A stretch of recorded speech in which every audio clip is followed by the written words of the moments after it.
ఈ యొక్క కార్యక్రమానికి అధ్యక్షత వహిస్తున్నటువంటి మన బీజేపీ పార్టీ 10వ వార్డు అధ్యక్షులు వనం రాజు గారికి, అదేవిధంగా ఈ యొక్క కార్యక్రమానికి ముఖ్య అతిథిగా వచ్చేసినటువంటి బీఆర్ఎస్ పార్టీ ఇబ్రాహీంపట్నం మున్సిపాలిటీ ప్రధాన కార్యదర్శి అయినటువంటి మరుపు వేణుగోపాలరావు గారికి, ఈ కార్యక్రమంలో భాగస్వాములైనటువంటి మన బీఆర్ఎస్ పార్టీ బలపరిచినటువంటి బీజేపీ అభ్యర్థి కాకి భాగ్యలక్ష్మి సత్యకుమార్ గారికి, మరి ఈ యొక్క కార్యక్రమంలో భాగస్వాములైనటువంటి బీజేపీ పార్టీ కుటుంబ సభ్యులందరూ, అదేవిధంగా నా అక్కా చెల్లెళ్ళు అన్నాతమ్ములందరికీ పేరు పేరున నమస్కారాలు తెలియజేస్తా ఉన్నా. ఇదొక ఇబ్రాహీంపట్నం మున్సిపాలిటీ 10వ వార్డు అభ్యర్థి అయినటువంటి కాకి సత్యకుమార్ గారికి పువ్వు గుర్తు ఓటేసి గెలిపించాలని నేను తెలియజేస్తా ఉన్నా. ఒక్కసారి ప్రజలు ఆలోచన చేయాల్సినటువంటి సమయం ఆసన్నమైంది. ఏంటంటే ఈ గ్రామంలో ఈ యొక్క అరాచక పాలనను ఒక అభ్యర్థి అయినటువంటి కాకి సత్యకుమార్ గారిని ఒక టార్గెట్గా చేసుకుంటూ ప్రజలను కూడా బయటకు వెళ్ళలేకుండా భయభ్రాంతులకు గురి చేసినటువంటి వారికి చివర గీతం పాడాల్సినటువంటి సమయం ఆసన్నమైంది. ఆ యొక్క సమయాన్ని మనము ఈ యొక్క ఓటుదారుని, మనం వేసే ఓటు మన గెలుపుదారుని వాళ్ళకి సరైన బుద్ధి చెప్పాల్సినటువంటి సమయం ఆసన్నమైందని కూడా నేను ఈ వేదిక ద్వారా తెలియజేస్తా ఉన్నా. అదేవిధంగా మనం ఏం చేయాలి, ఈ వార్డు ఎలా అభివృద్ధి చెందాలని ఒక ఆలోచనతో మాట్లాడాలి. నోరుంది కానీ ఇష్టం వచ్చినట్టు మాట్లాడితే ప్రజలు ఎవరు అమాయకులు కాదని కూడా నేను తెలియజేస్తా ఉన్నా. ఈరోజు కాకి సత్యకుమార్ భాగ్యలక్ష్మి గారు ఈ గ్రామంలో ఒక ముఖ్య సమస్యలు వారి దృష్టికి తీసుకొస్తున్నారు. ఈ గ్రామంలో ప్రతి ఇల్లు తిరుగుతూ ఉన్నారు. అమ్మ నా ఓటేయని అడుగుతా ఉంటే, తల్లి గతంలో కాంగ్రెస్ కౌన్సిలర్ గారే ఉన్నారు, మా రోడ్లు ఇక్కడనే ఉన్నాయి, మా ఒక డ్రైనేజీ సమస్య, డ్రైనేజీ వలిపోయి ఆ నీళ్లు మొత్తం కారిపోతా ఉన్నాయి, ఈ సమస్యలు ఉన్నాయమ్మా, అప్పుడు చేయబుట్టే ఉండేది, అంతమంది చేయబుట్టే ఉండేది, అందరూ అంటున్నారు మార్పు అని.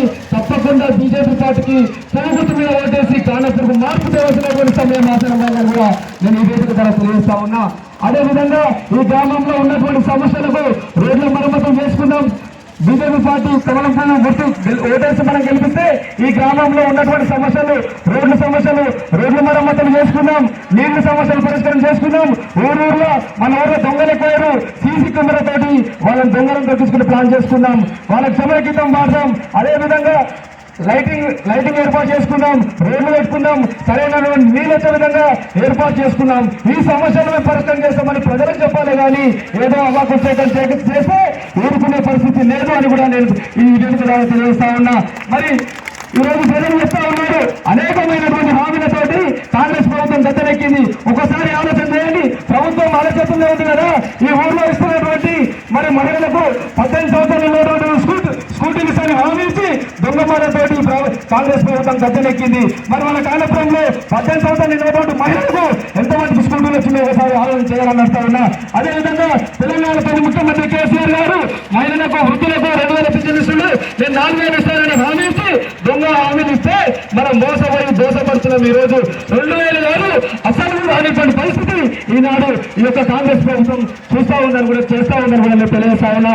అదేవిధంగా సంవత్సరానికి 2 లక్షల ఉద్యోగాలు ఇస్తామని చెప్పింది. కనీసం కానపురంలో ఇప్పటికీ 2.5 సంవత్సరాలు అవుతుంటారు ప్రభుత్వం వచ్చి ఒక్కరు కూడా ఉద్యోగం లేనటువంటి పరిస్థితి ఈ కాంగ్రెస్ ప్రభుత్వాన్ని తెలియజేస్తా ఉన్నా. అదేవిధంగా నిరుద్యోగులకు 18 సంవత్సరాలు స్కూటీలు ఇస్తామని చెప్పింది, నిరుద్యోగులకు సంవత్సరానికి 2 లక్షల ఉద్యోగాలు ఇస్తామని చెప్పింది. మరి ఒక్కసారి మీరు ఆలోచన చేయాలి. ఈరోజు మహిళలకు మహాలక్ష్మి పథకం పేరుతోటి ఉచిత బస్సు ప్రయాణాన్ని, ఒక ఉచిత బస్సు స్కీమ్ తీసుకొచ్చి మీకు ఉచిత బస్సు పెట్టింది. మీ యొక్క ఇంట్లో ఉన్నటువంటి మహిళలకు డబుల్ ఛార్జ్ తోటి వసూలు చేస్తా ఉంది. ఈ యొక్క నీచమైనటువంటి ఈ ప్రభుత్వాన్ని గద్దెదింపాలంటే, మనకు న్యాయం జరగాలంటే ఈ కమలం పువ్వు గుర్తు మీద ఓటేసి తప్పకుండా మనం కాకి సత్యకుమార్ గారిని గెలుచుకోవాల్సిన అవసరం ఉందని కూడా తెలియజేస్తా ఉన్నా. అదేవిధంగా కానాపూర్లో పెద్ద సమస్య ఉంది, గడ్డచెలక పంచాయతీ 60 మంది సమస్య. ఇది ఒక ముఖ్య సమస్య.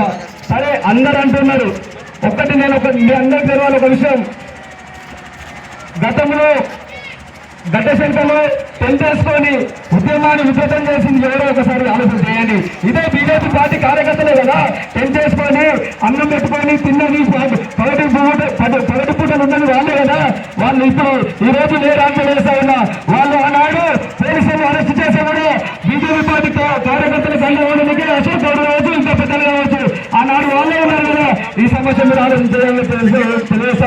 మరి ఆనాడు రంగారెడ్డి గారు కూడా వచ్చి మరి 6 నెలలనే ఈ సమస్యను పరిష్కారం చేస్తా అన్నారు. మరి ఒకసారి ఆలోచన చేయండి, 6 నెలలు కాదు 2.5 సంవత్సరాల కాలం అయితే ఉంది. ఇప్పటికీ మన సమస్యను పరిష్కరించాలి కాలేనట్టు ఉన్నా ప్రభుత్వం ఆలనే ఉంది, ఎమ్మెల్యేలు ఉండరు. కానాపురంలో కౌన్సిలర్ కూడా నిన్నటిదాకా కూడా కాంగ్రెస్ కౌన్సిలర్ ఏమైంది సమస్య నడుతా ఉన్నా. కానాపురంలో ప్రస్తుతం జరుగుతున్నటువంటి ఈ మున్సిపల్ ఎన్నికల్లో తన వాటికు కాంగ్రెస్ సైడ్ గుర్తుకు ఓటేస్తేనే ఈ యొక్క సమస్య పరిష్కారం అవుతుంది అని ఒకసారి ఆలోచన చేయండి. నిన్న మొన్న లేని ఎలక్షన్, నిన్న మొన్న లేని రాజకీయ నాయకులు ఎప్పుడు పూటకో పాటు మాట్లాడితే నాయకులు పూటకో పాటు రాజకీయంగా వాళ్ళ లబ్ధి కోసం అవసరానికి పార్టీలో మాట్లాడేటప్పుడు మనం మాట్లాడే మాటలు మనం పెట్టాలి. అదేం కాకుండా తెలియజేస్తా ఉన్నా ప్రభుత్వం వాళ్ళదే ఉంది, ఎమ్మెల్యే ఎమ్మెల్యేలు ఉన్నాడు. నిన్న దాకా కౌన్సిలర్ కూడా కానాపురంలో ఉన్నటువంటి కౌన్సిలర్ కూడా కాంగ్రెస్ పార్టీ నాయకుడు కదా. 6 నెలలు చేస్తున్నాడు, 2.5 సంవత్సరాలు వచ్చిన ఎన్నిక వేయలేదని ఒకసారి అడుగుతా ఉన్నా. ఈ సమస్య తప్పకుండా తాకి సత్యకుమార్ భాగ్యలక్ష్మి గారు ఈ సమస్య పరిష్కరించమయ్యేంత వరకు మీకు అండగా ఉంటారు. తప్పకుండా మీకు అండగా ఉండి మీ పట్టాలు మీకు అందించే వరకు వాళ్ళ నిద్రాహారాలు మారి ఆమరణ నిరక్షకు కూడా సిద్ధంగా ఉంటుందని కూడా నేను తెలియజేస్తా ఉన్నా. ఈ సమస్యలు పరిష్కారం కావాలంటే, ఈ సమస్యలు మీ అందరి కాలంలో ఉన్నటువంటి సమస్యలు పరిష్కారం కావాలంటే కాకి సత్యకుమార్ గారి భాగ్యలక్ష్మి గారి పువ్వు గుర్తు కోటేసి మనం గెలిపించుకోవాల్సిన అవసరం ఉంది. తప్పకుండా ఇస్తా ఉన్నా తల్లులారా, మీకు కాంగ్రెస్ పార్టీ దొంగ హామీలు ఇచ్చింది, అక్కడ దొంగ హామీలు ఇచ్చింది. ఇక లోకల్ ఎమ్మెల్యే దొంగ ఎమ్మెల్యే ఒక్కసారి మీరు ఆలోచన చేయండి. గెలిచిన 6 నెలలకే కానాపురం వచ్చాడు, మల్లె రంగారెడ్డి. మన మస్కు పుష్ప మల్లారెడ్డి ముందట రోడేస్ అని స్టోన్ వేసిపోయాడు. ఆ శంకుస్థాపనకి అంకితమైంది కానీ 2 సంవత్సరాలు అయినా కానీ ఆ రోడ్ ఎందుకు కంప్లీట్ చేయాలని అడుగుతా ఉన్నా నేను. అదేవిధంగా అప్పుడు ఏనాడు ఇప్పుడు ఎలక్షన్ రాగానే మళ్ళా 10 రోజుల కింద కానాపురం మళ్ళా వస్తా ఉన్నాడు. నేను చేస్తా అంటా ఉన్నాడు. ఆ మాయమటలు నమ్మకండి, ఆయన తోటి కాదు. 6 నెలలకే చేస్తా అని చెప్పినాడు. 2.5 సంవత్సరాలు అయినా కానీ ఎందుకు వేస్తలేడని కూడా మనం అడగాల్సిన సమయం ఉంది. ఈ మాయమటలు నమ్మకండి. తప్పకుండా కాకి సత్యకుమార్ గారు మీకు అండగా ఉంటారు, కష్టాల్లో అండగా ఉంటారు, నష్టాల్లో అండగా ఉంటారు. మీకు కన్నీరు వస్తే చూసే నాయకుడు సత్యకుమార్ గారే అని నేను తెలియజేసుకుంటూ, సమయం లేదు కానీ 5 గంటల వరకే సమయం ఉంది కాబట్టి, పెద్దలు మాట్లాడుతున్న సమయం ఉంది కాబట్టి ఈ అవకాశాన్ని నాకు ఇచ్చినందుకు ధన్యవాదాలు తెలుస్తుంటూ, కమలం పువ్వు గుర్తుకే గుర్తుంచుకో జై తెలంగాణ. థ్యాంక్ యూ, ధన్యవాదాలు. ఈ యొక్క కార్యక్రమాన్ని ఉద్దేశించి బీజేపీ నాయకుడు డాక్టర్ శ్రీనివాస్ గారు గారిని మాట్లాడాల్సిందిగా కోరుతా ఉన్నాం.